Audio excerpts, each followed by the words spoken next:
Hello दोस्तों, welcome to Main Point Study. I hope आप सारे के सारे ठीक हो। तो बेसिकली इस वीडियो में हम करने वाले हैं सैंपल पेपर, और ये ऑफिशियल सैंपल पेपर है। क्यों? क्योंकि हमें एजुकेशन डिपार्टमेंट ने दिया है और इनको करना बहुत ज्यादा इंपॉर्टेंट है।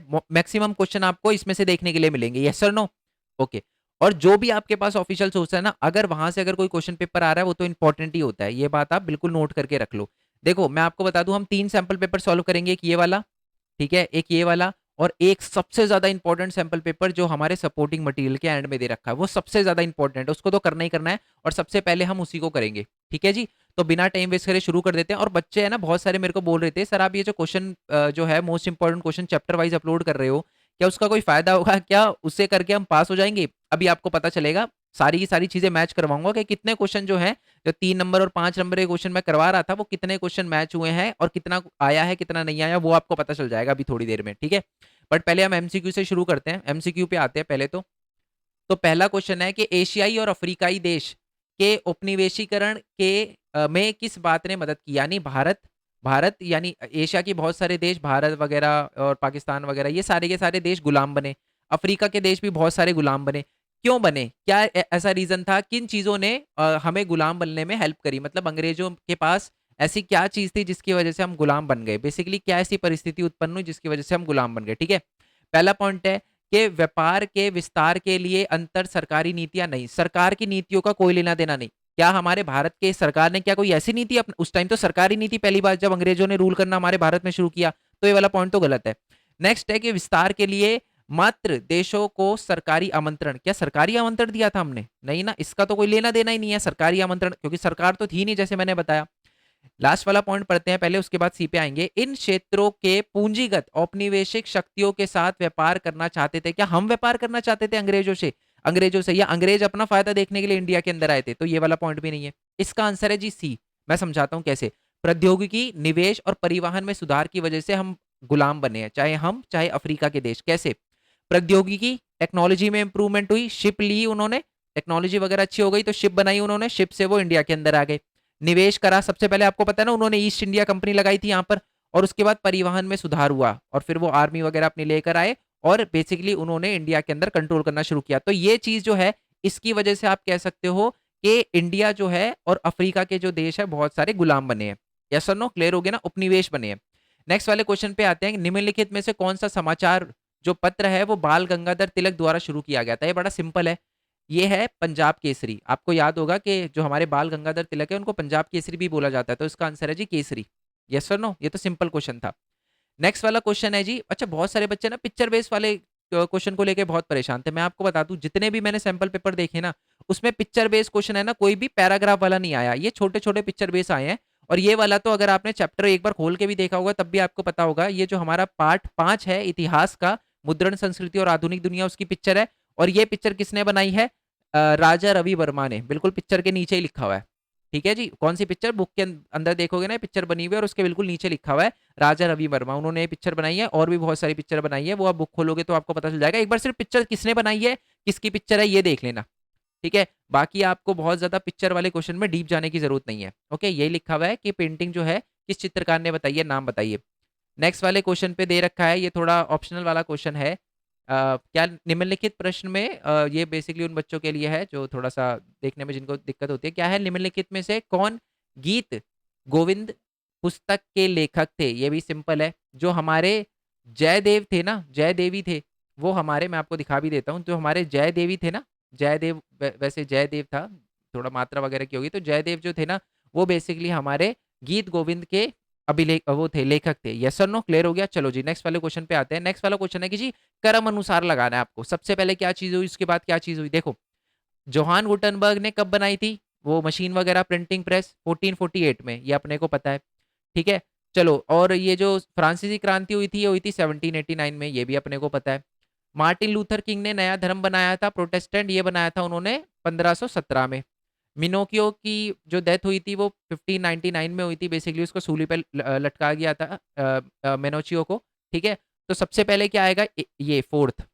फोर्थ के बाद आएगा अपना हमारा सेकंड, उसके बाद आएगा थर्ड, उसके बाद आएगा फर्स्ट।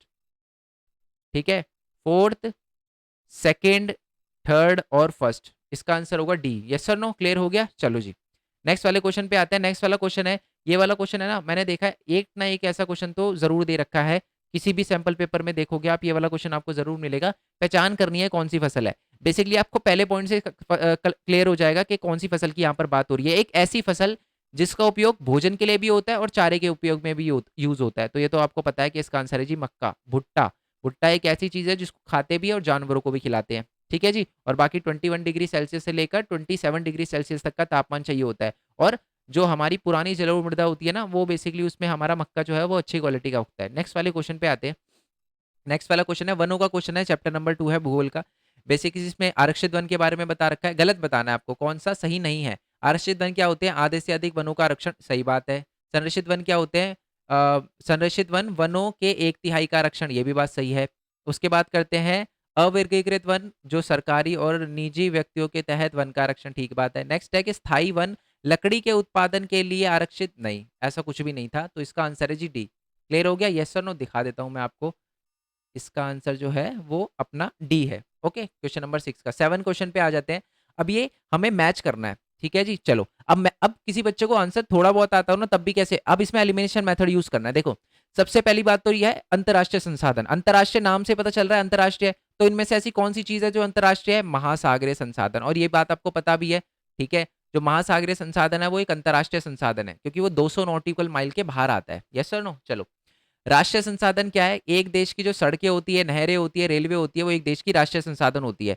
अब ये मैंने डायरेक्टली क्यों लगा दिया? क्योंकि नवीकरणीय और अनवीकरणीय संसाधन का कहीं ना कहीं सड़क, रोड, नहर, इनसे कोई लेना देना नहीं है, तो इसलिए राष्ट्रीय संसाधन है इसका, ठीक है। बाकी नवीकरणीय संसाधन क्या होते हैं? वन और वन्य जीवन नवीकरणीय संसाधन है, और बाकी अनवीकरणीय संसाधन खनिज पदार्थ और जीवाश्म वगैरह, पेट्रोल, कोल वगैरह जो है वो हमारे अनवीकरणीय संसाधन है, ठीक है। नेक्स्ट वाले क्वेश्चन पे आते हैं। नेक्स्ट वाला क्वेश्चन है कि बेल्जियम के बारे में आपको बताना है कि इनमें से कौन सा कथन जो है वो गलत है, ठीक है। पहला, केंद्र सरकार में डच और फ्रेंच के जो मिनिस्टर है वो इक्वल रहेंगे, ये बात एकदम सही है। नेक्स्ट वाले पॉइंट पे आते हैं। नेक्स्ट वाला पॉइंट है कि ब्रुसेल्स के लिए एक अलग सरकार होगी, ठीक है, और उसमें समान प्रतिनिधित्व होगा। ब्रुसेल्स यानी कैपिटल, जो हमारी बेसिकली राजधानी थी बेल्जियम की, ये भी बात एकदम सही है। नेक्स्ट पॉइंट है राज्य सरकार केंद्र सरकार के अधीन रहेगी, बिल्कुल गलत, ये नहीं था, है ना। बेल्जियम मॉडल में ये बात बोली गई थी कि राज्य सरकार केंद्र सरकार के अधीन नहीं रहेगी, बट इसमें दे रखा है कि रहेगी, तो यानी ये वाला पॉइंट गलत है, इसका आंसर होगा सी। क्वेश्चन नंबर 9 पे आते हैं कि जो केंद्र सरकार, ऐसे इसमें से ऐसा बताना है जिसपे केंद्र सरकार और राज्य सरकार दोनों कानून बना सकती है, यानी इनमें से कौन सा टॉपिक समवर्ती सूची के अंदर आता है? तो ये तो आपको पता ही है, शिक्षा।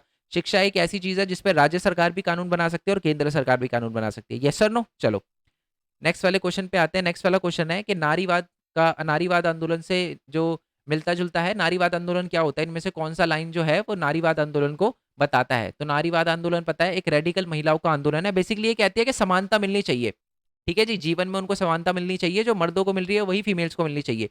तो समानता वर्ड लिखा हुआ है, यहाँ पर लिखा विशेष अधिकार, ऐसा कुछ नहीं था। ज्यादा शक्ति मांग रहे थे, ऐसा कुछ नहीं था, ठीक है। समानता मांग रही थी वो बेसिकली, ठीक है। तो इसका आंसर होगा सी। रेडिकल वुमेन्स होती है जो बेसिकली जिनका उद्देश्य होता है व्यक्तिगत और पारिवारिक जीवन में समानता मिलनी चाहिए फीमेल को, जैसे कि मेल को मिलती है, ठीक है।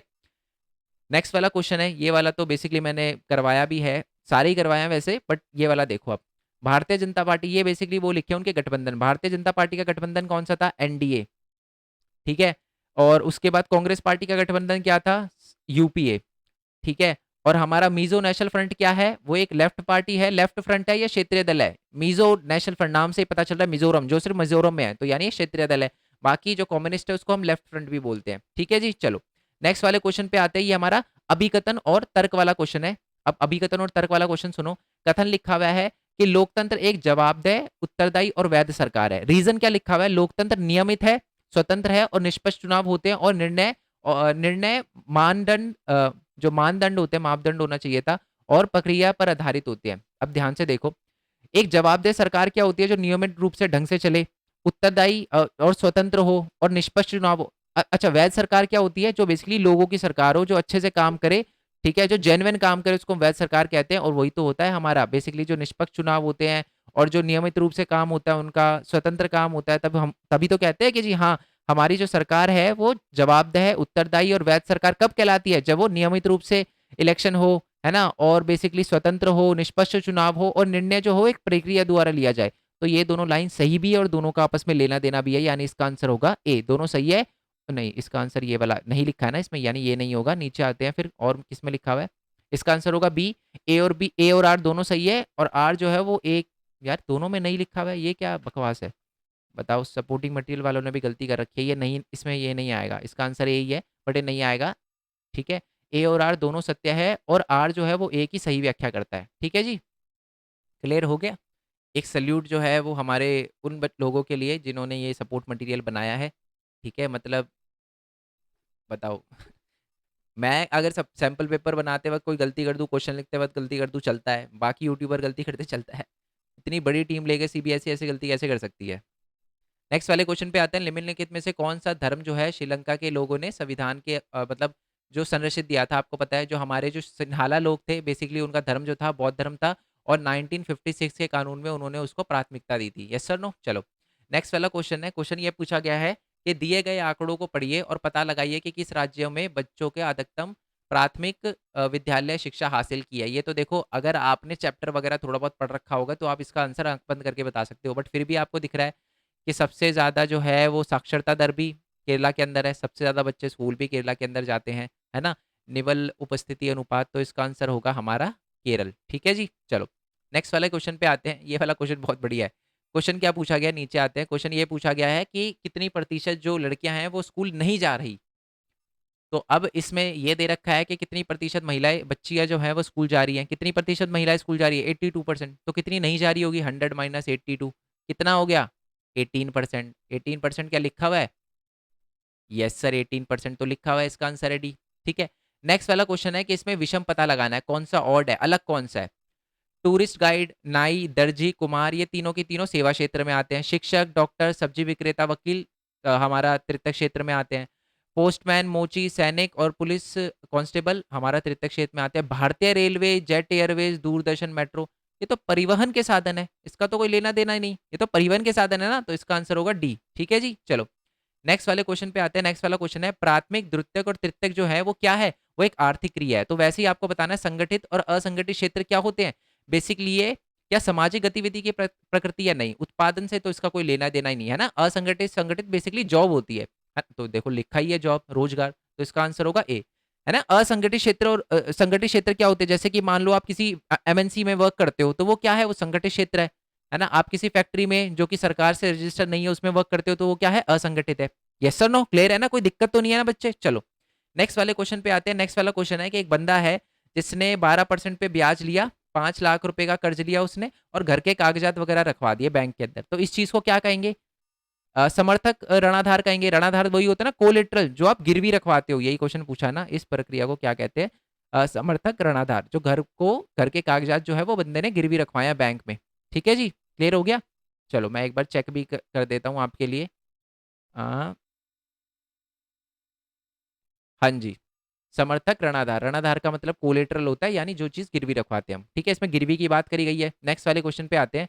क्वेश्चन नंबर 19 के अंतर्राष्ट्रीय एजेंसियां विभिन्न देशों के बीच में मुक्त व्यापार, आपसी व्यापार पर काम, ये तो सिंपल है यार, जब आपको विदेशी व्यापार के बारे में, अंतर्राष्ट्रीय व्यापार के बारे में बोले, समझ जाना कि इसका विश्व व्यापार संगठन यानी डब्ल्यूटीओ होगा। अब आप मेरे को नीचे कमेंट बॉक्स में बताना कि डब्ल्यूटीओ जो है वो कौन से साल में बना था, और ये ऊपर एक हमारा जोहान गुटनबर्ग के बारे में आया था ना, गुटनबर्ग ने मशीन बनाई थी, है ना, प्रिंटिंग प्रेस 1448 में बनाई थी। तो सबसे पहले उसने क्या छापा था और कितना छापा था, बुक छापी थी उसने एक, तो वो कितनी कॉपी छापी थी उस बुक की, और उस बुक का नाम बताना। ठीक है जी, चलो आई होप ये आपको क्लियर हो गया हो। तो देखो एमसीक्यू के लिए मैं आपको एक छोटी सी एडवाइस और करूंगा, मैं मैराथन लूंगा। बेसिकली हमारा जो भरत कुमार खोरवाल वाला चैनल है, मैं आपको दिखा भी देता हूँ, ये बेसिकली ये तो मेन पॉइंट टेक वाला चैनल है, इस पर मैं अर्निंग से रिलेटेड वीडियो बनाता हूँ, स्टूडेंट कैसे अर्न कर सकता है।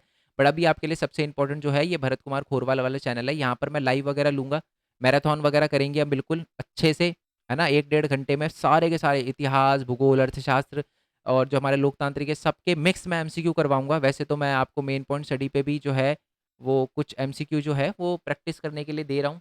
ठीक है, कम्युनिटी टैब वगैरह में मैं पूछ लेता हूँ 2-3 एमसीक्यू, बट मैं आपको बोलूँगा, ये देखो कुछ एमसीक्यू पूछ लेता हूँ, बट मैं आपको बोलूँगा कि वो मेन जो भरत कुमार खोरवाल है, खोरवाल वाला चैनल है, उसको सब्सक्राइब कर लेना, क्योंकि हम वहाँ पर लाइव वगैरह शुरू करेंगे। ठीक है, चलो तो एमसीक्यू, एक लास्ट एमसीक्यू और रहता है, वो कौन सा एमसीक्यू है, आ जाते हैं कि वैश्वीकरण के बारे में कौन सा कथन सही है वो बताना है, सही कथन के बारे में बता रहा है। तो पहला पॉइंट लिखा है सरकार द्वारा बाधाओं को हटाना, बिल्कुल यही तो वैश्वीकरण होता है, उदारीकरण वैश्वीकरण का ही पार्ट है। है ना? जब सरकार जो होती है बांधाओं को हटा देती है, उसी को हम उदारीकरण कहते हैं। उदारीकरण वैश्वीकरण का ही पार्ट है, तो ए तो सही है, इतना कंफर्म है हमें। ठीक है, तो यानी ये दोनों पॉइंट गलत हो गए।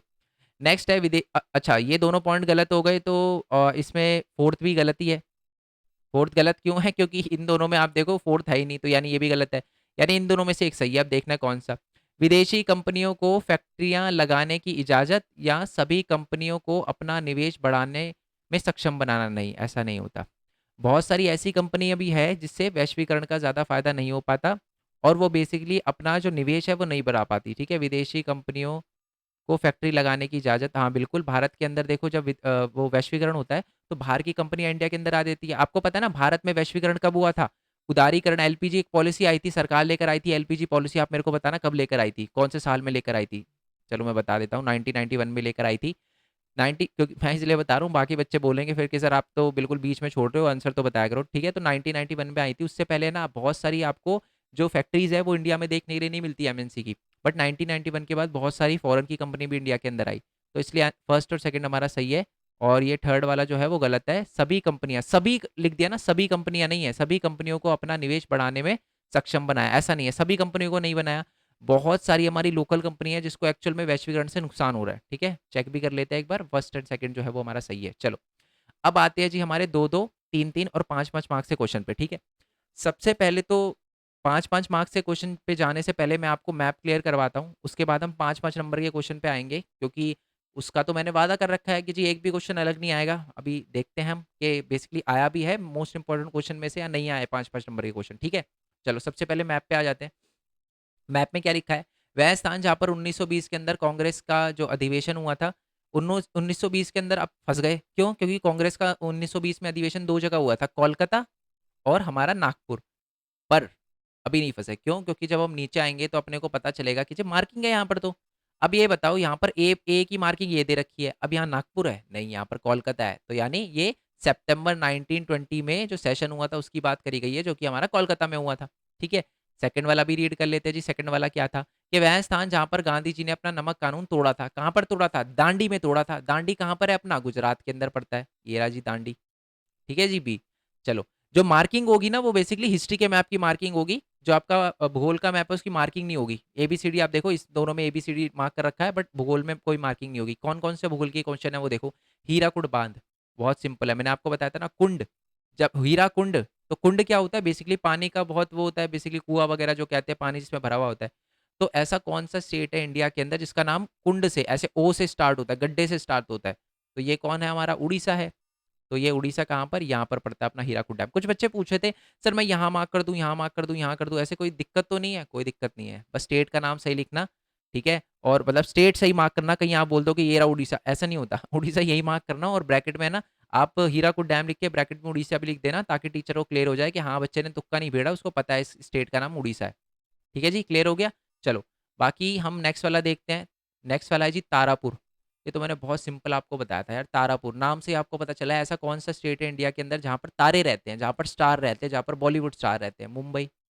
ये रहा जी, मुंबई के अंदर मार्क कर देना, महाराष्ट्र के अंदर। ठीक है जी, कोई भी कहीं भी मार्क कर दो, कोई दिक्कत नहीं है। ठीक है, चलो, थोड़ा भी आसपास करोगे तो मार्क्स मिलेंगे, ऐसी बात नहीं है। नोएडा सॉफ्टवेयर टेक्नोलॉजी पार्क, नाम से पता चल रहा है नोएडा कहाँ पड़ता है? अपना यूपी में, यहाँ पर ये रहा। ठीक है, चलो, नेक्स्ट वाला है जी अपना कोच्चि पतन। कोच्चि, कैसे कोच्चि, कैसे केरला, कहाँ पर पड़ता है? नीचे की साइड में, ये रहा हमारा कोच्चि पोर्ट। अच्छा, इसको बिल्कुल पानी के पास करना, क्योंकि पतन है, पतन तो पानी के पास ही होगा। अब आप यहाँ मार्क कर दो, ये नहीं होता ना। पतन बेसिकली क्या होता है? बंदरगाह जो पानी के पास होता है, तो यानी कोच्चि पोर्ट यहाँ पर होगा। ठीक है, हम वो वाले क्वेश्चन भी देख लेते हैं, ये वाले भी देख लेते हैं, ऑल्दो ये आपको करने नहीं है, बट फिर भी मैं करवा देता हूँ आपको। तो वही है, कांग्रेस का सेशन हो गया, महात्मा का, ये वही वाले क्वेश्चन जो है उसको रिपीट कर दिया बस। ठीक है, तो हो रखे हैं वाले। अब आ जाते हैं जी पांच नंबर वाले क्वेश्चन पे, ऐसे क्वेश्चन पे जहां पर आप मेरे पे सवाल उठा सकते हो कि सर ये वाला क्वेश्चन करा है नहीं करा। चलो बच्चे, शुरू करते हैं। ओके, पहला क्वेश्चन लिखा है, वह फ्रांसीसी लोगों के बीच में सामूहिक पहचान बढ़ाने के लिए फ्रांसीसी क्रांतिकारियों ने द्वारा शुरू किए गए विभिन्न उपायों और प्रथाओं पर प्रकाश डाले। ठीक है, ये क्वेश्चन आपको पता चल रहा होगा कि जो हमारा यूरोप में राष्ट्रवाद है उसका हमारा ये क्वेश्चन है। और आपको एक मजे की चीज दिखाता हूँ, ये हमारा यूरोप में राष्ट्रवाद की पीडीएफ, ये यूरोप में राष्ट्रवाद की पीडीएफ है, देख लो यार, मोस्ट इंपोर्टेंट क्वेश्चन। अगर आपको यकीन नहीं हो रहा ना, नीचे डिस्क्रिप्शन में वीडियो दे रखी है, ठीक है जी, देख लेना, यही वाली पीडीएफ है, कोई खुद नहीं बनाई मैंने, अभी नहीं बनाई। नीचे करोगे ना आप इसमें, तो सबसे पहला क्वेश्चन ही यही लिखा है, फ्रांसीसी क्रांतियों ने मतलब फ्रांसीसी क्रांतिकारियों ने फ्रांसीसी लोगों में सामूहिक पहचान की भावना किस प्रकार पैदा करी। क्वेश्चन सेम है ना, बिल्कुल सेम है, डिट्टो क्वेश्चन है, आंसर भी लिखा हुआ था, आंसर भी बताया था। अब इसका भी आंसर पढ़ लेते हैं आपके लिए फिर भी, ठीक है। तो 5 नंबर के क्वेश्चन पे आ जाते हैं, कौन कौन से हमारे बदलाव थे जो आए थे। वैसे तो आप उसमें से करोगे तो भी सही है। अब मैं यार इसमें ढूंढूंगा, इससे अच्छा मैं उसमें से ही करवा देता हूँ, ठीक है जी। एक ही बात है, चाहे इसमें से करो चाहे उसमें से करो। वैसे भी पहला ही क्वेश्चन है, कौन कौन से बदलाव आए, ये देखो ये लिखे हुए हैं, ये सिंपल भाषा में लिखे हुए हैं, ठीक है। सबसे पहला संविधान आधारित शासन, ठीक है। फ्रांसीसी क्रांति में ये बोला गया कि सब कुछ संविधान द्वारा ही निर्मित होगा, ठीक है। नेक्स्ट है स्वतंत्रता, समानता और बंधुत्व का विचार जो है वो फैला। नेक्स्ट है कि नया जो है फ्रांसीसी तिरंगा आया, तिरंगे का कलर क्या था, रेड, ब्लू और व्हाइट। नेक्स्ट है नेशनल असेंबली का गठन हुआ, यानी जो स्टेट जनरल है, पहले एक स्टेट जनरल होता था, उसका नाम चेंज करके नेशनल असेंबली कर दिया। नेक्स्ट है आंतरिक जो आयात निर्यात थे ना, उनके शुल्कों को समाप्त कर दिया गया और नाप तोल की एक समान व्यवस्था लाई गई। और लास्ट है, और जो सबसे इंपॉर्टेंट है, उस पॉइंट के आपको मार्क्स मिलेंगे, कि फ्रेंच को एक राष्ट्रभाषा बना दिया गया, ठीक है। अब इसमें भी देख लेते हैं, मैं आपको दिखा देता हूँ पॉइंट, ठीक है। तो ये रहा जी। तो इसमें ला पात्रिया का आइडिया, ला पात्रिया ला सिटोयन का आइडिया जो मैं बता चुका था आपको, ठीक है। और ध्वज बनाया गया, वो 3 रंग का जो झंडा था वही। स्टेट जनरल का नाम चेंज करने के नेशनल असेंबली कर दिया गया, देश के नाम पे शपथ ली गई है ना। और वो प्रशासनिक और आंतरिक शुल्क हटा दिया, बोलियों को हटा दिया और फ्रेंच को नेशनल लैंग्वेज बना दिया, वही सारे के सारे पॉइंट लिखे हुए हैं, ठीक है जी। नेक्स्ट वाले क्वेश्चन पे आते हैं। जर्मनी के निर्माण में ऑटोमन बिस्मार्क की भूमिका बताइए। दिखाओ सर कहाँ पर है, लो जी दिखाता हूँ। ये है ना, थोड़ा सा ऊपर आते हैं। जर्मनी के एकीकरण की प्रक्रिया, ठीक है जी। आपसे अगर जर्मनी के एकीकरण की प्रक्रिया पूछे, और ये मैंने ना, आप है ना खोल के देख लेना वीडियो, बेसिकली मैं आपको सीधा बोल रहा हूँ, आप वीडियो खोल के देख लेना। क्वेश्चन नंबर 8 में मैंने आपको ये भी बोला था कि अगर आपको एग्जाम में ये क्वेश्चन आ जाए कि जो हमारा ऑटोमन बिस्मार्क है उसके जर्मनी के एकीकरण में क्या योगदान था, तब भी आपको जर्मनी का एकीकरण ही लिख कर आना है। देख लेना वीडियो अगर यकीन ना हो रहा हो तो, ठीक है। तो आपको बेसिकली इसमें जर्मनी का एकीकरण ही देखने के लिए मिलेगा, ओके जी। नीचे की तरफ ये जर्मनी का एकीकरण ही दे रखा है, ठीक है। अब वही बता रखा है कि प्रशा के एकीकरण में एक आंदोलन चलाया था। प्रशा ने जो है वो हमारा जो क्या नाम है उसका, जर्मनी है उसके एकीकरण के लिए एक आंदोलन वगैरह चलाया था। प्रधान जो मुख्यमंत्री थे उसके ऑटोमन बिस्मार्क थे। इन्होंने पता है ना 7 साल तक 3 वॉर लड़ी थी, 3 लड़ाइयाँ लड़ी थी, किन किन के साथ लड़ी थी, ये हमारी 7 साल तक 3 वॉर जो है उन्होंने ऑस्ट्रिया, डेनमार्क और फ्रांस के साथ लड़ी थी। एंड में जो है वो प्रूशिया यानी प्रशा जो है वो जीत गया। और लोगों ने इसी खुशी में जो प्रूशिया के या प्रशा के जो किंग थे जिनका नाम था काइजर विलियम वन, उन्हीं को अपना जर्मनी का किंग बना दिया। कब, जनवरी 1871 में, ठीक है जी। और ये सारा का सारा जो है वो नेतृत्व जो है वो हमारे ऑटोमन बिस्मार्क ने किया था। और इनकी ताजपोशी जो हुई थी वो basically hall of mirror, Versailles के अंदर है, हॉल ऑफ मिरर के अंदर हुई थी, यस सुनो, जहां पर बहुत सारे लोग इकट्ठा वगैरह हुए थे काइजर विलियम को ताज पहनाने के लिए। ठंड का टाइम था बिल्कुल, ऐसा ना, जनवरी देखो, क्लियर है। चलो नेक्स्ट वाले क्वेश्चन पे आ जाते हैं। मतलब अभी ये वाले 5 नंबर के दोनों है। नेक्स्ट वाला क्वेश्चन आ जाता है, विनिर्माण को सामान्य विनिर्माण उद्योग को, यानी विनिर्माण क्षेत्र उद्योग एक ही बात है, को सामान्य और आर्थिक विकास की रीढ़ क्यों माना जाता है। चलो ये वाला जो क्वेश्चन है ये राजनीतिक दल के हैं ये तो, ठीक है। हाँ ये देखो, ये विनिर्माण उद्योग की पीडीएफ है, ठीक है, मोस्ट इंपॉर्टेंट क्वेश्चन की। और ये वाली वीडियो जो है ये मैं बहुत पहले, तो पिछले साल की बनाई हुई मोस्ट इंपॉर्टेंट क्वेश्चन की वीडियो है ना। चलो नीचे आ जाते हैं हम थोड़ा सा, और बिल्कुल सेकंड क्वेश्चन उठाकर देखते हैं। आप चाहो ना तो इसकी टाइमिंग भी देख लेना इस वीडियो की, जो मैंने इस ये वाले डाली है, सारे के सारे प्रीवियस ईयर क्वेश्चन है, 2011 में आया हुआ था, इसलिए मैंने इस वीडियो के अंदर डाला, ठीक है। क्वेश्चन क्या लिखा है, विनिर्माण उद्योग क्या है और आर्थिक विकास में इसको रीढ़ की हड्डी क्यों माना जाता है। दे रखा है आंसर, यस और नो, है ना। तो ये यहाँ मैंने बहुत सारे पॉइंट लिखे हैं आपके लिए, तो ये सारे के सारे पॉइंट है। विनिर्माण उद्योग को रीढ़ की हड्डी क्यों माना जाता है, या विनिर्माण उद्योग का क्या महत्व है, एक ही बात है। देखो जब नोट्स पढ़ाए थे ना तो मैंने नोट्स पे लिख दिया था ये इंपॉर्टेंट है। अब देखो, विनिर्माण उद्योग समानता विकास की रीढ़ की हड्डी माना जाता है, क्यों, क्योंकि ये सारे के सारे पॉइंट है। पहला, ये कृषि, चलो पहला है कृषि को आधुनिक बनाने में मदद करता है, ठीक है। दूसरा है लोगों की निर्भरता जो है वो कृषि से कम करता है, बेरोजगारी को खत्म करता है, पिछड़े इलाकों में जब उद्योग वगैरह लगना शुरू होते हैं तो उसका विकास होता है।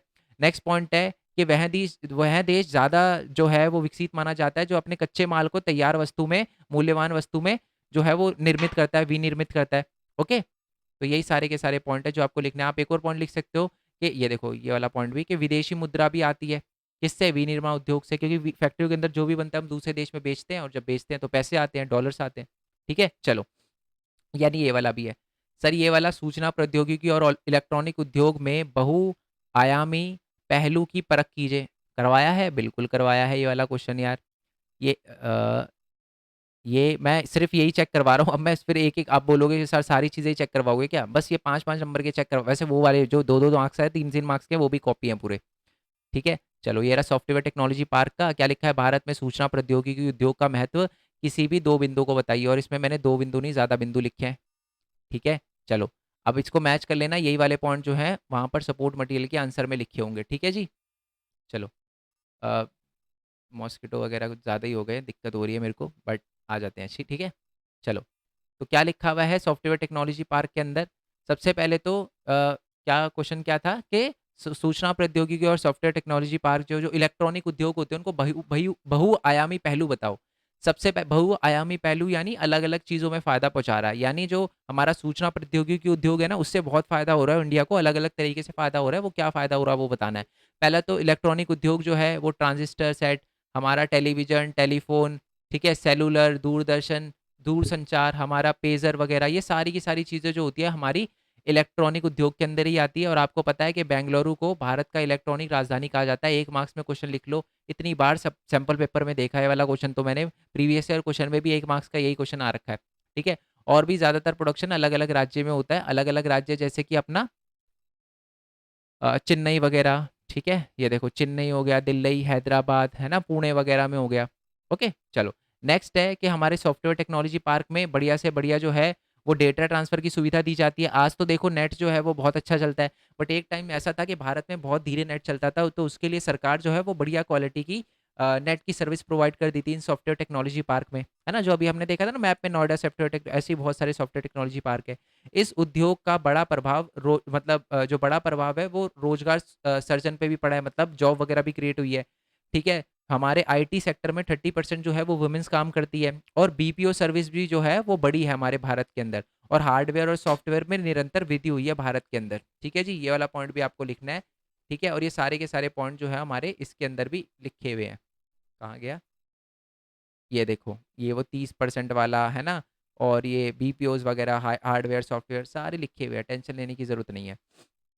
नेक्स्ट वाले क्वेश्चन पे आते हैं कि भारत में राजनीतिक दलों की भूमिका बताइए। चलो, ये भी बेसिकली पहला ही क्वेश्चन है। आप देखोगे ना कि राजनीतिक दल के किसी 5 प्रमुख कार्य के बारे में बताइए। चाहे कार्य पूछे, चाहे आपसे भूमिका पूछे, एक ही बात है। चाहे रोल पूछे, चाहे आपसे उनके वक़्त पूछे, एक ही बात है। ठीक है? तो क्या-क्या काम है बेसिकली जो हमारी पॉलिटिकल पार्टी होती है वो क्या-क्या काम करती है? तो वही सारे के सारे पॉइंट है। चुनाव लड़ती है, मैं आपको दिखा भी देता हूँ। कहीं आप बोलोगे सर अलग है पॉइंट है और आप हमें अलग पढ़ा रहे हो, तो ये देख लो। पहला पॉइंट ही क्या लिखा हुआ है, जो राजनीतिक दल है वो क्या करते हैं? चुनाव लड़ते हैं। तो बेसिकली पॉइंट सेम ही है। कौन-कौन से अब इसमें से देख लेते हैं कि सबसे पहले तो चुनाव लड़ती है, पार्टियाँ विभिन्न नीतियाँ वगैरह कार्यक्रम लोगों के सामने रखती है, लोग उसमें से चुनते हैं। देश के लिए कानून बनाने का काम होता है, पार्टी जो है वो सरकार बनाती है और सरकार चलाती है, ठीक है? और जो सत्ता जो जो जो पार्टी हार जाती है ना, वो विपक्ष की भूमिका निभाती है और सरकार की गलत-गलत चीज़ों को, नीतियों को लोगों के सामने रखती है, उसकी आलोचना करती है। पार्टी जनमत को आकार देती है, ठीक है? मतलब बेसिकली प्रोटेस्ट वगैरह को भी, आंदोलन वगैरह को भी लीड वगैरह करती है। नेक्स्ट है कि पार्टियाँ जो है वो सरकारी मशीनरी को जो है वो लोगों तक पहुँचाती है। और भी बहुत सारे पॉइंट जो आप लिखना चाहो जो कि मैंने यहाँ पर लिखे हुए हैं, ठीक है? अगर कुछ एक्स्ट्रा पॉइंट लिखना चाहो तो इसमें से आप लिख सकते हो, ठीक है? चलो, नेक्स्ट वाले क्वेश्चन पे आते हैं। नेक्स्ट वाला क्वेश्चन, अच्छा ये वाला क्वेश्चन जो है, ये मैंने जब चैप्टर पढ़ाया था तो मैंने आपको बताया था, बहुत अच्छे से एक्सप्लेन करा था, ये 2 बार एक्सप्लेन करा था, बट हाँ, ठीक है, मैं ये मानता हूँ कि ये वाला मैंने मोस्ट इम्पोर्टेंट क्वेश्चन वाली उसमें आपको वीडियो के अंदर, या वैसे पीडीएफ के अंदर आपको मिल जाएगा। मैं देख लेता हूँ। ये कामकाज, 4 समस्या वगैरह, ठीक है? दल-बदल और सुधार वगैरह बताओ। दुई प्रणाली, नहीं जी, ये एक ऐसा क्वेश्चन है जो कि नया है, ठीक है? बट ठीक है, एक क्वेश्चन नहीं है, कोई दिक्कत नहीं है, बट ये क्वेश्चन आप बना के भी लिख सकते हो। आप पढ़ोगे ना, तो आपको समझ आएगा ये क्वेश्चन कितना आसान है, ठीक है? चलो, क्वेश्चन क्या है देख लो। लोकतांत्रिक देशों में राजनीतिक दलों की आवश्यकता या उपयोगिता का वर्णन कीजिए। जो हमारी लोकतांत्रिक देशों में पॉलिटिकल पार्टी क्यों ज़रूरी है? याद है ये वाला क्वेश्चन? करवाया था ये वाला क्वेश्चन मैंने, बट जब मैंने चैप्टर पढ़ाया था तब करवाया था। मैंने मोस्ट इंपोर्टेंट क्वेश्चन वाली वीडियो में ये क्वेश्चन नहीं डाला। अब क्या है कि जो लोकतांत्रिक देश के अंदर जो राजनीतिक दल होते हैं वो बहुत ज़्यादा उपयोगी होते हैं। क्यों? क्यों? क्योंकि ये चुनाव वगैरह लड़ते हैं। ये अच्छा, बेसिकली यही काम हो गया ना इनका, ठीक है? चुनाव वगैरह लड़ने का काम हो गया। बेसिकली एक तरह से उनके काम ही बताने हैं आपको, चुनाव लड़ने का काम करती है ना? जैसे-जैसे जो समाज के बड़े-बड़े जो निर्णय होती है, पॉलिटिकल पार्टी लेती है, प्रतिनिधित्व करती है लोगों का, सरकार को समर्थन करने में और लगाम लगाने में बेसिकली, है ना? और ये बेसिकली एक तरह से आप देख सकते हो कि इसमें बहुत सारे पॉइंट जो हैं, वो पॉलिटिकल पार्टी के काम ही लिखे हुए हैं। राजनीतिक दल हर प्रतिनिधि सरकार को इन ज़रूरतों को पूरा करती है और अहम भूमिका निभाती है, ठीक है? और शर्त ये सारे के सारे पॉइंट लिखे हुए हैं, मैं फिर भी एक बार रीड कर देता हूँ आपके लिए। पहला पॉइंट क्या लिखा हुआ है? निर्वाचित प्रतिनिधि अपने निर्वाचन क्षेत्रों के लिए ही जवाबदेह होता है। मैं आपको ना एक चीज़ दिखाता हूँ, ये वाला जब हमने चैप्टर करा था तो बेसिकली अ चलो फिर वो मेरे को नोट्स खोलने पड़ेंगे। नोट्स में ये वाला क्वेश्चन था बिल्कुल कि बेसिकली पॉलिटिकल पार्टी क्यों इंपॉर्टेंट होती है, जो निर्वाचित प्रतिनिधि होते हैं वो अपने निर्वाचन क्षेत्रों से, अगर मान लो पॉलिटिकल पार्टी नहीं होती ना, तो जो बंदा चुना जाता ना जिस इलाके से, वो उसी के लिए जवाबदेह होता है, वो देश के लिए कोई भी नई नीति, बड़ी नीति नहीं बना पाता। नेक्स्ट पॉइंट है, जैसे-जैसे समाज में बड़े-बड़े मतलब जैसे-जैसे समाज बड़े और जटिल होते गए हैं, उन्हें अलग-अलग विचारों को इकट्ठा करके करने के लिए तथा विभिन्न मुद्दों को सरकार के सामने पेश करने के लिए संख्या की ज़रूरत पड़ती है। ऑब्वियस सी बात है, देखो बहुत हमारा भारत देश बहुत बड़ा है, अलग-अलग टाइप के लोग, लैंग्वेज, कल्चर, है ना? रिलीजन और भी बहुत सारी चीज़ें। तो उसके लिए एक मेन चीज़ होनी चाहिए जहाँ पर सारे के सारे लोग कुछ बातों पर सहमत हो। इसके लिए पॉलिटिकल पार्टी बहुत ज़्यादा ज़रूरी है। ये प्रतिनिधित्व करती है और सरकार को ज़िम्मेदार बनाती है, पूरे देश को आगे लेकर चलती है। वही सारे के सारे पॉइंट लिखे हुए हैं। रीड कर लेना, वैसे ही आपको क्लियर हो जाएगा। नेक्स्ट वाले क्वेश्चन पे आते हैं, self help group. Self help group क्या होते हैं, जिसको एसएचजी बोलते हैं, ठीक है? ये वाले क्वेश्चन के लिए तो मेरे को मोस्ट इंपोर्टेंट क्वेश्चन भी खोलने की ज़रूरत नहीं है, क्योंकि ये वाला क्वेश्चन जो है, वो मैंने जब चैप्टर पढ़ाया था उसी में बता दिया था, ठीक है? चलो पहले तो ये और वाला क्वेश्चन देख लेते हैं इसका, क्योंकि वो पहले दिख रहा है हमें। रिज़र्व बैंक ऑफ इंडिया के क्या-क्या काम है? तो रिज़र्व बैंक ऑफ इंडिया के क्या-क्या काम है देख लो। Reserve Bank of India note छापता है, केंद्र सरकार के कहने पर, बैंकों पे निगरानी रखता है, बैंक जो है वो अपना नकदी संतुलन बनाए रखे हुए है 15% वो देखता है। और ये भी देखता है कि जो बैंक जो है वो सिर्फ अमीर-अमीर लोगों को लोन ना दे, गरीब को भी लोन दे, ये देखता है, ठीक है? अब आते हैं ऊपर वाले क्वेश्चन पे कि एसएचजी क्या है? सेल्फ हेल्प ग्रुप क्या है? उसके बारे में भी देख लेते हैं। बिल्कुल एंड में आओगे तो ये जो है वो सेल्फ हेल्प ग्रुप के बारे में लिखा हुआ है, ठीक है? जब 15 से 20 लोग जो हैं वो जो इकट्ठा होते हैं गाँव के, जिनके पास जो होते हैं, जो जिनके पास कोई ऋणाधार नहीं होता गिरवी रखने के लिए, तो वो बैंक से लोन नहीं माँग सकते और उनको पता है कि साहूकार ज़्यादा जो है वो इंटरेस्ट पे, ब्याज पे लोन देगा, तो इसके लिए वो उनसे उसके पास भी नहीं जाते। तो वो क्या बनाते हैं, एक सहकारी समूह बना लेते हैं, स्वयं सहायता समूह बना लेते हैं और 25 से लेकर ₹100 तक हर टाइम जो है वो जमा करवाते हैं, ठीक है? और अगर उनको कभी लोन की ज़रूरत पड़ती है तो वो अपने सहकारी समिति कह रहा हूँ, स्वयं सहायता समूह से ले लेते हैं और बहुत कम इंटरेस्ट रेट पे और विदाउट कोलेटरल यानी विदाउट किसी चीज़ को गिरवी रखे उनको लोन मिल जाता है ना? और अगर ये सहकारी समिति फिर से, आई एम रियली सॉरी, जो ये स्वयं सहायता समूह है, अगर अपने पैसे इकट्ठा करने में रेगुलर हो ना, तो जो बैंक है वो भी इनको बिना ऋणाधार के लोन दे देता है। येस और नो? यही सारी की सारी बातें लिखी हुई है यहाँ पर भी, ठीक है जी? ऊपर आ जाते हैं, ठीक है? तो यही सारे के सारे वही है, गरीबों के लिए और महिलाओं के लिए बनाया गया। 15 से 25 रुपए, 25 से लेकर 100 तक, 15 से 20 सदस्य होते हैं। अगर रेगुलर होते हैं तो बैंक भी उनको बिना कोलेटरल के लोन दे देता है। ये सारी की सारी बातें लिखी हुई है और उनका उद्देश्य जो है वो यही होता है कि ताकि जो लोग हैं, जो मेंबर हैं स्वयं सहायता समूह के, उनकी हेल्प हो सके, ठीक है? यानी 5-5 नंबर के तो सारे क्वेश्चन डिट्टो है ना? चलो, अब मैं ये नहीं बताऊँगा कि 3-3 नंबर के कितने क्वेश्चन हैं, 2 तो, क्योंकि बहुत टाइम लग रहा है, जैसे कि आप देख ही रहे हो। तो इसलिए हम डायरेक्टली क्वेश्चन करना शुरू करते हैं, ठीक है? वैसे ये वाला क्वेश्चन भी जो है वो बिल्कुल हमारा जो जो हमारा इतिहास का चैप्टर नंबर 3 और 4 है, उन दोनों में से एक चैप्टर के बिल्कुल फ्रंट पे है, पहला क्वेश्चन ही यही है कि 1929 के दौरान अमेरिका की महामंदी के लिए उत्तरदायी किसी 2 कारक के बारे में बताइए। तो क्यों आया? पहले तो ये है कि अधिक उत्पादन हुआ था। दिखा देता हूँ मैं आपको, इसमें से ही रीड कर लेते हैं, ठीक है जी? अ ये रहा जी, ठीक है? नहीं, ये वाला क्वेश्चन नहीं है, तो 3-3 मार्क्स वाला क्वेश्चन है। चलो जी, ये रहा। कृषि का अति उत्पादन हुआ था, बहुत ज़्यादा उत्पादन हुआ था कृषि का। दूसरी बात है, कृषि की कीमतें वगैरह गिर गई थी, ठीक है? और भी बहुत सारे पॉइंट लिखे हुए हैं, बट आपको सिर्फ 2 पॉइंट लिखने हैं, बट एक बार ये रीड कर लेना। वैसे तो मोस्ट इम्पोर्टेंट क्वेश्चन वाली वीडियो में मैंने करवाया था और इसमें इससे तो ज़्यादा ही पॉइंट थे, ठीक है जी? तो आप ज़्यादा अच्छा रहेगा कि आप वो मोस्ट इम्पोर्टेंट क्वेश्चन कर लो। नेक्स्ट है कि उन प्रावधानों का उल्लेख कीजिए जो भारत को एक धर्मनिरपेक्ष देश बनाता है। ये तो आप बना के भी लिख सकते हो। क्यों?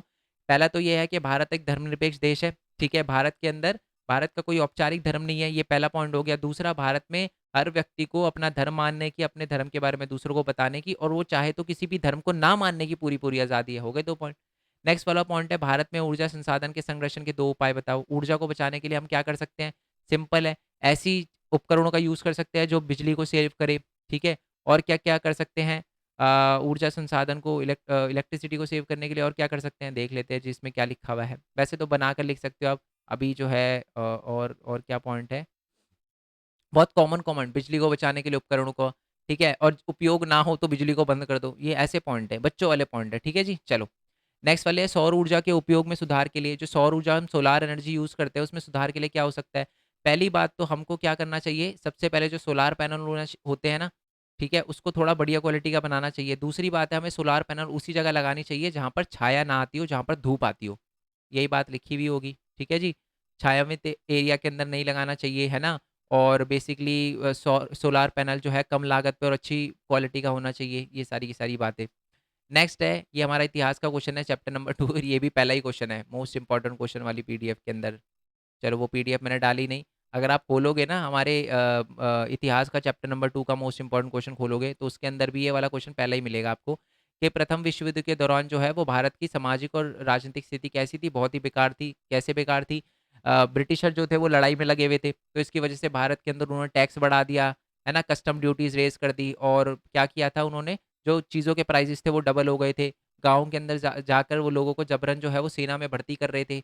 और है ना कृषि जो है हमारी फसल जो है वो खराब हो गई थी, भुखमरी आ गई थी और बहुत सारे लोग जो है वो बीमारी के कारण भी मारे गए थे, महामारी फैल गई थी। नेक्स्ट है कि व्यापारी और उद्योगपति ने स्वयं को मतलब सविनय अवज्ञा आंदोलन में कैसे जोड़ा।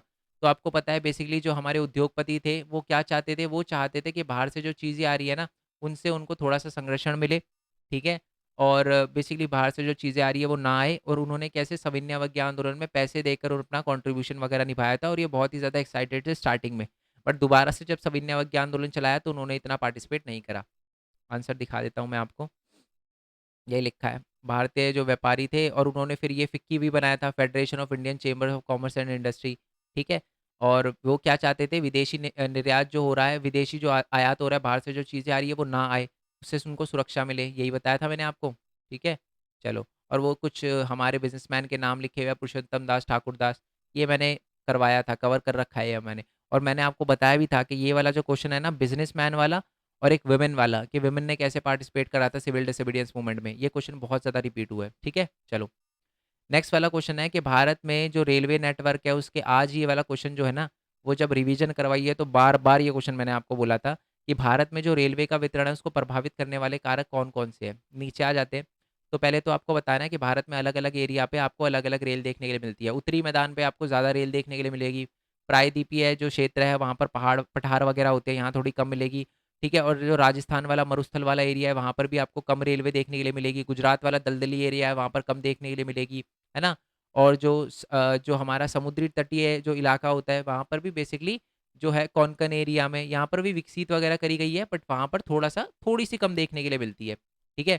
और कौन-सा इलाका है हमारा मध्य प्रदेश, झारखंड, जहाँ पर हमारे क्या है जंगल है, इसकी वजह से यहाँ पर कम देखने के लिए मिलते हैं हमें, है ना? जो हमारा हिमालय वाला एरिया है वहाँ पर पहाड़ है तो इसकी वजह से वहाँ पर कम रेलवे देखने के लिए मिलती है ना? वहाँ पर वातावरण भी अच्छा नहीं है, आर्थिक जो है वो इतनी अर्थव्यवस्था भी इतनी मजबूत नहीं है, तो ये सारी की सारी वजह है जिसकी वजह से वहाँ पर रेलवे इतनी नहीं है। तो ये सारे के सारे पॉइंट है। आज ही करवाया है क्वेश्चन? येस और नो? चलो, लाइफ़लाइन ऑफ नेशनल इकोनॉमी वाला क्वेश्चन दे रखा है। नेक्स्ट वाले क्वेश्चन पे आते हैं। नेक्स्ट वाला क्वेश्चन हमारा क्या है कि बहुराष्ट्रीय कंपनियाँ जो है वो जो अन्य कंपनियों से कैसे अलग होती है? ये भी सिंपल क्वेश्चन है, ठीक है? बहुराष्ट्रीय कंपनियाँ ऊपर आ जाते हैं। बहुराष्ट्रीय कंपनियाँ क्या होती है? बेसिकली जो घरेलू कंपनियाँ होती है वो एक ही देश के अंदर होती है, और जो बहुराष्ट्रीय कंपनी होती है वो बहुत सारे देश के अंदर होती है, जैसे कि इन्फोसिस, टाटा, महिंद्रा, एयरटेल, ये जो है वो बहुत सारे देशों के अंदर है ना? और बेसिकली ये क्या-क्या पॉइंट लिखे हैं? और भी बहुत सारे लिख सकते हो कि जैसे बहुराष्ट्रीय कंपनियाँ जो होती है, वित्तीय मामलों में उनके पास ज़्यादा पैसा होता है as compare to local company. Local company के पास जो एमएनसी होती है उससे थोड़ा-सा कम पैसा होता है। नेक्स्ट है कि जो अन्य घरेलू वित्तीय प्रबंधन प्रबंधन घरेलू वित्तीय प्रबंधन से यह आवश्यक तरीके से अलग है। ठीक है? मतलब मैनेजमेंट भी उनका थोड़ा-सा अलग होता है। नेक्स्ट है अपने घरेलू वित्तीय प्रबंधन समकक्षों के विपरीत बहुराष्ट्रीय कंपनी विनिमय दरों जो विदेशी में प्रचलित मुद्रास्फीति दर के आधार पर मित्रा होती है जहाँ पर वे काम अच्छा बेसिकली जो एमएनसी होती है, एमएनसी पे सैलरी जो मिलती है ना, वो बेसिकली उस हिसाब से मिलती है कि जहाँ की वो मेन कंपनी है। मैं समझाता हूँ आपको। यूट्यूब है, यूट्यूब से जिन लोगों की इनकम होती है ना, वो रुपीज़ में नहीं होती, वो डॉलर्स में होती है। समझ आ रहा है आपको मेरे कहने का मतलब समझ आ रहा है? वो भी क्या एक तरह से एमएनसी है। यूट्यूब भी एमएनसी है नहीं है? है ना? तो यही सारे के सारे पॉइंट बता रखे हैं। क्या-क्या पॉइंट थे अभी तक? बेसिकली पहला तो एमएनसी जो होती है वो एक देश से ज़्यादा देश के अंदर होती है, घरेलू कंपनी एक देश के अंदर ही होती है। एमएनसी जो होती है वो ज़्यादा बड़ी होती है as compare to local companies, local company थोड़ी-सी छोटी होती है। ठीक है? जो लोकल कंपनी होती है उसको प्रभावित करने वाले कारक इतने ज़्यादा नहीं होते, बट एक एमएनसी को प्रभावित करने वाले बहुत सारे कारक होते हैं, मैं समझाता हूँ। भारत के अंदर मान लो एप्पल है, पूरी दुनिया के किसी भी देश में कोई प्रॉब्लम हो ना तो एप्पल को थोड़ा बहुत फ़र्क पड़ता है, कैसे? उसका हेडक्वार्टर चाइना में भी है, वो अपना फ़ोन कहीं हर कंट्री में अपना फ़ोन बेचते हैं, तो कहीं न कहीं थोड़ा फ़र्क पड़ता है, बट घरेलू कंपनियों को इतना ज़्यादा फ़र्क नहीं पड़ता। यस और नो ये सारे के सारे पॉइंट लिखने हैं, है ना? और ये बाकी जो विनिमय दरों के बारे में बता रखा है। चलो नेक्स्ट वाले क्वेश्चन पे आते हैं, बनाकर भी लिख सकते हो तो। लोकतांत्रिक और गैर लोकतांत्रिक सरकार के बीच में अंतर है। अरे यार! ये तो बहुत सिंपल क्वेश्चन है, ठीक है? लोकतांत्रिक सरकारों में लोगों के पास अभिव्यक्ति की आज़ादी होती है, यहाँ पर नहीं होती। लोकतांत्रिक सरकार में लोग अपनी सरकार को खुद चुनते हैं, यहाँ पर नहीं चुनते। लोकतांत्रिक सरकार जो होती है वो ज़्यादा जवाबदेह होती है, ये कम जवाबदेह होती है। यहाँ पर जो होती है ये वैध सरकार होती है, ये वैध सरकार नहीं होती। ठीक है? ये रिस्पॉन्सिव होती है, ये रिस्पॉन्सिव नहीं होती। सारे पॉइंट कर रखे हैं। तृतीय क्षेत्र अन्य क्षेत्रों से कैसे भिन्न है और इसको थोड़ा-सा एक्सप्लेन करना है आपको। इसको देख लेते हैं और बाकी वो लोकतांत्रिक और गैर लोकतांत्रिक वाला भी इसमें से रीड कर लेते हैं। ठीक है? और अल्पसंख्यक के मामले में, बहुसंख्यक के मामले में, है ना? लोकतांत्रिक सरकार जो है अल्पसंख्यक और बहुसंख्यक दोनों को साथ में लेकर चलती है। ये वाला पॉइंट भी आप ऐड कर सकते हो उसमें। लोगों की गरिमा बनाए रखती है। ठीक है जी? चलो, नेक्स्ट वाले क्वेश्चन पे आते हैं। तृतीय क्षेत्र बाकी क्षेत्रों से कैसे अलग है? तृतीयक क्षेत्र में बुनियादी सेवा क्षेत्र है, जबकि प्राथमिक और द्वितीयक क्षेत्र जो है वो माल के उत्पादन से रिलेटेड है। प्राथमिक में भी उत्पादन होता है, द्वितीयक में भी उत्पादन होता है, बट तृतीयक क्षेत्र में सेवा दी जाती है। प्राथमिक और द्वितीयक क्षेत्र में के विकास में तृतीयक क्षेत्र के समर्थन और सहायता की आवश्यकता होती है। अगर आप चाहते हो कि आपका देखो जैसे मैं समझाता हूँ, खेती है, आपने ज़्यादा प्रोडक्शन करा है, आप उसको कहाँ सेव करोगे? स्टोरेज में, स्टोर हाउसेज़ में, और ये स्टोर हाउसेज़ क्या है? ये भी तो एक तरह की तृतीयक क्षेत्र है। आपको अपने खेतों का माल जो है फैक्ट्री तक पहुँचाना है, क्या करोगे? ट्रांसपोर्ट लोगे, तो वो भी तो तृतीयक क्षेत्र है। तो ऐसे ही ये दोनों अलग है, ठीक है जी? तृतीयक क्षेत्र इस कारण से अलग है। तृतीयक गतिविधियाँ जो होती है उत्पादन प्रक्रिया के लिए सहायता प्रदान करती है, ये हमने देख लिया था। इसमें जो होती है बैंकिंग, परिवहन, संचार, ये सारी की सारी सुविधा आती है। यह अन्य क्षेत्रों की तुलना में अधिक रोजगार प्रदान करता है, अधिक रोजगार पैदा करता है और ज़्यादा बेसिकली आप ये भी बोल सकते हो कि भारत जो है वो कहीं न कहीं अभी हमारे तृतीयक क्षेत्र की वजह से ही ज़्यादा प्रगति कर रहा है। आज आप देखोगे हमारा प्रोडक्शन शायद इतना ना बढ़ रहा हो, मैन्युफैक्चरिंग सेक्टर इतनी ज़्यादा ना बढ़ रही हो, बट हमारा तृतीयक क्षेत्र बहुत ज़्यादा बढ़ रहा है, जिसकी वजह से इंडिया बहुत ज़्यादा डेवलप हो रहा है। ठीक है जी? चलो, आई होप ये सैंपल पेपर आपको बहुत अच्छे से क्लियर हो गया हो। बाकी ये जो पैराग्राफ वाले क्वेश्चन है ना, वो एक बार खुद रीड कर लेना। ठीक है? क्योंकि पैराग्राफ वाले क्वेश्चन ऐसे क्वेश्चन होते क्योंकि आंसर भी दे रखा है, बट पैराग्राफ वाले क्वेश्चन ऐसे क्वेश्चन होते हैं जिनको आप रीड करोगे ना तभी आपको अच्छे से क्लियर होंगे। मैं रीड करके समझाऊँगा तो वो बात नहीं रहेगी, बट जब आप रीड करोगे तो आपको अच्छे से क्लियर होगा। ठीक है? बाकी देखो मैं सिंपल बता दूँ, मोस्ट इम्पोर्टेंट क्वेश्चन से ही सब कुछ आने वाला है। हर एक चैप्टर के मोस्ट इम्पोर्टेंट क्वेश्चन का लिंक आपको नीचे डिस्क्रिप्शन में दे रखा है। एमसीक्यू के लिए लाइव आ जाना भरत कुमार खोरवाल वाले चैनल पे, ठीक है? और बाकी मेन पॉइंट स्टडी के चैनल को जो है वो सब्सक्राइब कर देना और हमारी फीस भरना मत भूलना। हमारे चैनल की फीस है एक लाइक, सब्सक्राइब का बटन और साथ ही में एक बेल आइकन जो है उसको प्रेस करना है, और ये सिर्फ हमारे इस चैनल के लिए नहीं है, जितने भी चैनल है सबके लिए सेम ही फीस है, तो एक ही बार में फीस भर देना। ठीक है जी? आई होप आपको वीडियो अच्छी लगी हो। बाकी सैंपल पेपर के लिए मिलते हैं नेक्स्ट वीडियो में, तब तक के लिए थैंक यू सो मच। जय हिंद, जय Bharat, Vande Mataram. Thanks for the support. Bye bye.